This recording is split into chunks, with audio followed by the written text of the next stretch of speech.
bonjour à toutes et à tous, je vous souhaite la bienvenue si vous nous rejoignez à l'instant dans cette édition du 7 juillet 2022 du live de TV Finance. Comme convenu, nous allons suivre donc les tout premiers échanges à la Bourse de Paris avec Xavier Fenot. Bonjour Xavier. Bonjour Louis-Antoine. Bonjour, merci beaucoup Xavier d'être avec nous ce matin. Je le rappelle comme tous les jeudis. Xavier, le CAC 40 qui tente des rebonds comme on a l'habitude finalement. Est-ce que votre côté optimiste vous amène à penser que ce rebond n'est pas simplement technique ? Oui, c'est tout à fait possible. Effectivement, il y a 2 jours, c'était la même, mais à l'opposé. C'est-à-dire que le CAC était à moins 2,70%. Il avait clôturé sous les 5850 points, qui était quand même un niveau très, très important. C'était un niveau, alors c'est toujours pareil, c'est un peu l'épaisseur du trait, mais c'est vrai que cette zone des 5850 points, techniquement, il ne fallait pas qu'elle soit enfoncée, d'autant plus en clôture. Et oui, effectivement, je reste toujours optimiste mesuré. C'était pas forcément le cas il y a 2 jours, c'était compliqué. Mais en même temps, il faut vraiment savoir et vraiment comprendre, je pense que c'est la chose aujourd'hui peut-être que je veux dire et insister là-dessus, c'est que on est dans un marché, alors au-delà de la lessiveuse, de la girouette, qu'il n'y a pas de visibilité, c'est toujours un peu les mêmes histoires. Il faut vraiment faire attention aussi aux news qu'on essaye de nous sortir pour justifier a posteriori des mouvements, parce que il y a 2 jours, on était effectivement, alors CAC, DAX, indice allemand, les indices américains, dans une moindre mesure aux États-Unis, mais justifier effectivement des -2, -3 parce que il y a à nouveau des craintes sur l'inflation, sur la récession, etc. Je vais pas dire que c'est faux parce qu'on est dans un contexte tel qu'il est, tel que tout le monde le connaît et anxiogène, mais on n'a pas eu de news beaucoup plus inquiétantes forcément que ce qu'on connaissait déjà. Donc, alors ça ne justifie pas des rebonds d'ampleur forcément comme on est en train de le faire, parce que là le CAC il a ouvert juste en dessous des 6000 points à plus, quasiment à plus 1,5%. Effectivement, on est toujours dans le cadre de rebond technique, on est dans le cadre finalement un peu de faux signaux à droite et à gauche. Hier soir, on attendait les minutes du FOMC, alors qui ont rassuré peut-être, mais en tout cas, il n'y a pas de nouveau, le but des minutes du FOMC, c'est de lire entre les lignes, 3 semaines après le discours de Jérôme Powell. Et puis finalement, on a essayé de lire entre les lignes. En tout cas, moi, j'en ai pas tiré quelque chose de conclusion beaucoup plus importante, j'ai envie de dire, ou beaucoup plus poussée que ce qu'on se connaissait déjà il y a 3 semaines. Donc, ils vont lutter contre l'inflation. Ils auront de la marge, la Fed aura de la marge si on a des bons chiffres macroéconomiques, et ça tombe bien. Et aujourd'hui, à 14h15, on a l'ADP, c'est la mise en bouche de l'emploi mensuel aux États-Unis, et demain, on aura le NFP, donc à 14h30, les non-farm payroll. Donc toujours pareil, en fonction de ces chiffres-là, le marché va décider s'il va finir la semaine à +2 ou à -3 ou à +4. Et il va falloir continuer et s'adapter à ce type de situation. Globalement, on a un dollar américain qui reste toujours fort, un taux à 10 ans qui se calme aux États-Unis. Donc des indices, comme je le disais, alors que ce soit sur le CAC ou ailleurs d'ailleurs, qui tiennent. Mais on était vraiment sur le fil de rasoir il y a 2 jours. Est-ce qu'il faut crier victoire? Je ne pense pas. Est-ce qu'il faut lâcher maintenant? Je ne pense pas non plus. Et on va continuer, je pense, dans ces va-et-vient un petit peu incessants. Jusqu'à quand? Malheureusement, j'en sais rien. Si je le savais, ce serait beaucoup plus simple. Mais je pense qu'il faut continuer en fait dans ce type de marché à s'y intéresser. Alors, c'est vrai que si on est émotif, si on est trop exposé sur le marché, ça nous donne finalement des décisions qui sont peut-être un petit peu trop rapides. C'est-à-dire que ceux qui sont sortis, par exemple, sous les 5850 points sur le CAC il y a 2 jours, aujourd'hui on se retrouve à 6000. Qu'est-ce qu'on fait? On achète maintenant, on vend, c'est très compliqué parce qu'on se dit maintenant on a loupé le train entre guillemets, en tout cas le premier wagon, on va pas acheter à 6000 points pour viser 6050 ou 6150. Donc c'est vraiment, je pense qu'il faut vraiment dans ce marché nerveux prendre du recul pour éviter l'émotivité, être beaucoup plus souple sur le curseur de son exposition sur ses prises de décision.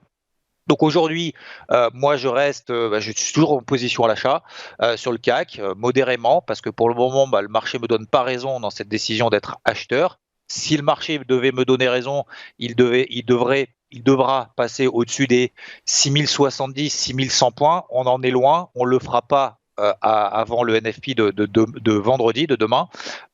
Si on devait repasser sous les 5850 points, là par contre, on aurait à nouveau des nouveaux dégagements, probablement une peur, probablement aussi des acheteurs, et peut-être des reconsidérations aussi de l'investissement sur les marchés européens, puisque globalement, je terminerai là-dessus, en Europe, en fait, c'est beaucoup plus compliqué qu'aux États-Unis. Aux États-Unis, finalement, on est en train de travailler, alors c'est pas simple non plus, mais on est en train de passer au-dessus de points de repère, ce qu'on appelle des moyennes mobiles à 20 jours.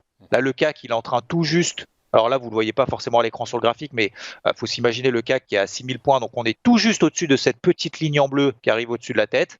On est juste en train de passer là au-dessus. Sur l'indice allemand DAX, par exemple, on est encore par rapport à la moyenne mobile, 3% en dessous de cette moyenne mobile. Donc ça montre que les indices européens sous-performent. En Europe, ça surperforme. Ils sont un peu plus solides, probablement liés aussi à un discours de la Fed après les minutes du FOMC hier, parce qu'on a essayé de lire entre les lignes, qui est un petit peu plus, je ne vais pas dire confiante, mais plus active dans cette volonté vraiment de lutter contre l'inflation, tout en essayant de conserver bien évidemment la croissance. Quand bien même on sait très bien qu'une remontée des taux aura un impact négatif sur la croissance, voire entraînera une récession. Alors qu'en Europe, la Banque Centrale Européenne, pour le moment, semble un petit peu absente, mais voilà, peut-être que ça va changer au cours de cet été. Mais en tout cas, voilà, donc pour le moment, je garde le cap. Quand bien même, effectivement, vous avez posé la question, est-ce que c'est un rebond technique possible ? Probable. On verra cet après-midi, on verra demain, mais pour le moment, tant que les 5850 points, pour le moment, je ne change pas de fusil d'épaule. Ce sera le cas si on devait passer là en dessous et s'y installer pendant plusieurs jours. D'accord, très clair. Donc finalement, le prochain catalyseur, vous me dites, c'est le rapport NFP, le rapport ADP de cet après-midi, en fait. Hein. Déjà, une première mise en bouche, et puis le NFP de demain, et puis on va prendre en fait les marchés au jour le jour. Voilà. Donc pour le moment, techniquement, objectivement, on est toujours dans un range, dans ce petit triangle bleu. Là, que vous voyez, on est pile poil au milieu, 5850 en dessous. Donc aujourd'hui, qu'est-ce qu'il faut faire ? Moi, j'essaye de voir si on arrive à passer au-dessus des 6000 points, 5996, ça donnerait probablement un nouvel élan. Jusqu'où, ça malheureusement, j'en sais rien, mais en tout cas, voilà, tant qu'on tient en gros les 5930, 5950 pour aujourd'hui, ça va. Sinon, on va retourner encore dans la lessiveuse, en haut et en bas, et puis on va essayer de prendre au jour le jour. En tout cas, pour moi, voilà. Pour moi, ma ligne directrice reste toujours modérément optimiste. Ok, très clair. Juste une dernière question, Xavier. Vous l'avez dit, fondamentalement, les news qui tombent sont pas si alarmiste et alarmante que cela. Du coup, il semblerait que ce soit un peu l'analyse technique qui reprenne un peu le dessus ou prenne le pas sur le fondamental aujourd'hui. Est-ce qu'il y a des indicateurs au-delà des moyennes mobiles, comme vous nous le montrez, des supports, etc., qui pourraient être intéressants à analyser et qui pourraient nous donner des indications sur les orientations, les mouvements futurs de l'indice parisien ? Alors j'utilise très très peu d'indicateurs finalement, j'utilise, parce que je vous montre les moyennes mobiles, effectivement ces notions de support et de résistance, parce que le principe même de l'analyse technique, c'est de partir du principe que les cours ont une mémoire, donc que l'histoire se répète, en tout cas a plus de probabilité et de statistiquement a plus de chances de se reproduire. Donc c'est pour ça que je fais finalement très simple, en essayant déjà d'analyser les tendances, dans quelle zone de prix est-ce qu'on est-ce que le marché a déjà réagi dans le passé ou pas. J'utilise éventuellement des bandes de Bollinger, ce qui permet en fait de déterminer lorsqu'on est dans des tendances ou alors, tendance haussière, baissière ou neutre d'ailleurs, peu importe, d'essayer du coup d'analyser en fait un écart type maximum par rapport à une moyenne, couplé à de la volatilité, ce qui permet en fait puisque 95% du temps, on reste dans ces bandes de Bollinger. Donc du coup, en fait, ça permet d'essayer de travailler sur des unités de temps vraiment très courtes, mais globalement, sinon, j'utilise pas forcément d'autres indicateurs parce que les indicateurs finalement matérialisent ce qui se passe en fait déjà sur les cours. Et pour moi, le plus important en fait, c'est l'évolution. Vous l'avez dit, effectivement, peut-être que l'analyse technique aujourd'hui prend le dessus.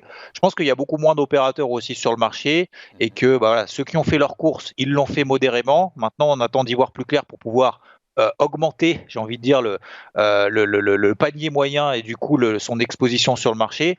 À l'inverse, ceux qui sont ultra pessimistes, c'est pas aujourd'hui forcément qu'ils vont se remettre en question tout de suite. Donc c'est pour ça qu'en fait, on a effectivement des mouvements plus ou moins techniques et ça nous donne en fait, comme il y a 2 jours probablement, 5850, on passe là en dessous. Techniquement, on casse un support et on dit systématiquement, on casse un support, on va à un autre endroit, 10 étages plus bas. Oui, en fait, ça. Il y a un autre ça objectif. Fonctionne pas comme ça. C'est ça, d'accord. Ça fonctionne plus comme ça en fait. C'est vraiment l'épaisseur du trait. Et je pense qu'il faut être un peu plus souple, un peu moins en fait, moins technique, moins regardant et un petit peu plus calme. C'est pas forcément évident dans un marché nerveux, mais le seul moyen de s'en sortir, et je le répète quasiment systématiquement ici, c'est de réduire les tailles de ses positions. Et puis en fait, je pense que faut vraiment prendre conscience et avoir l'humilité de reconnaître que personne ne sait, pas même les banquiers centraux. Ni vous, ni moi, ni personne. Donc c'est pour ça qu'on réagit un peu à chaud au fil des jours. Ok, très clair. Les banquiers centraux qui nous ont clairement dit au Portugal la semaine dernière qu'ils n'avaient pas du tout vu l'inflation arriver au niveau actuel. Ok, très clair. Merci beaucoup Xavier, merci beaucoup pour vos explications. Je rappelle que vous êtes associé chez Interactive Trading et que vous êtes avec nous tous les jeudis matins. Très bonne journée. Xavier, nous de notre côté, on va marquer une pause et on se retrouve tout de suite après avec les Market Movers d'Antoine Fraisse-Soulier. À tout de suite sur Téléfinance.